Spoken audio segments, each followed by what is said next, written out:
Kongamano hili la leo tumekusanyika ili kuweza kujadiliana kuhusu masuala ya usugu wa madawa, maradhi ambayo yanaletwa na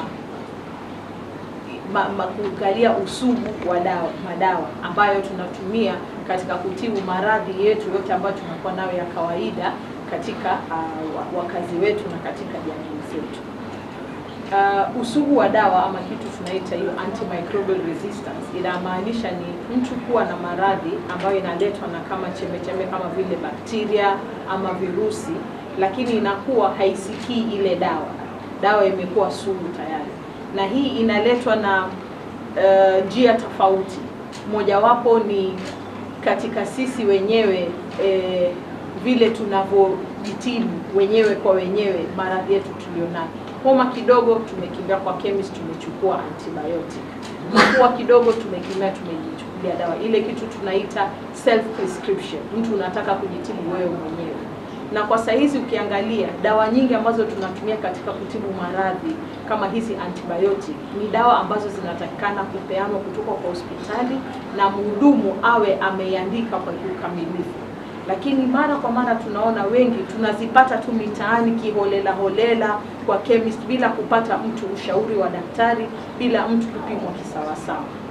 Na hii inaleta athari kubwa sana, kwa sababu inakuwa sasa ni hatari kwa afya ya wananchi wote wa Kenya, kitu tunaita public health threat. Kwa sababu ikiwa maradhi madogo tutashindwa kuyatibu kwa sababu dawa tunazotumia zimeshakuwa sugu tayari, inamaanisha sasa hata afya zetu zitaanza kuathirika na haya maradhi madogo, hizi infection ambazo tunazopata. Kwa hivyo ni umuhimu sana, ndio maana kongamano hili tukapa. Kwa sababu gani? Ni jambo la umuhimu sana, jambo ambalo linadhuru afya, jambo ambalo linaweza kusababisha hata wakazi wa Kenya wakaweza kufariki kwa ajili ya maradhi madogo ambayo yangeweza kutibika, lakini kwa sababu dawa zimekuwa sugu sasa tunakuwa tunakabiliana nazo.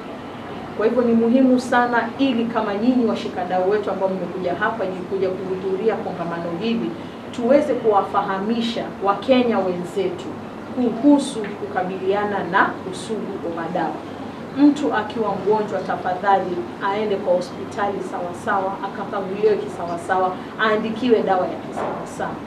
Na pia sisi hapa tulipo, hatuko sisi peke yetu. Sisi pia kama wahudumu pia inabidi tubadilishe mienendo yetu, vile ambavyo tunaweza kuwatibu wagonjwa wetu. Sisi pia inabidi tuwe na kaba ya kujizuia. Mgonjwa akija, yabidi tumkague kisawasawa, tumpatie dawa kulingana na ile maradhi aliyoko nayo. Hii shida ya antibiotic kupatikana kila mahali, inabidi tukabiliane nayo.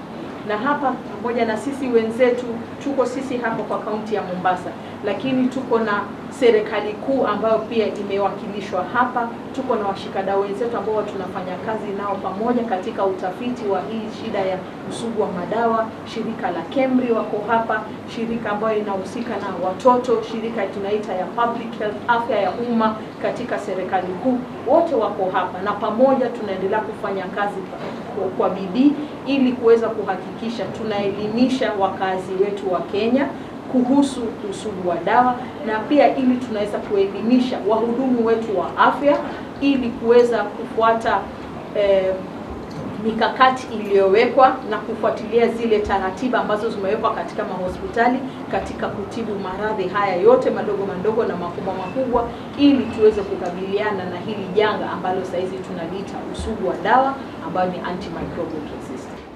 So mpaka tuangalie hizo zote ndio hii antimicrobial resistance itakwisha. Bila hiyo tutakuwa na taabu.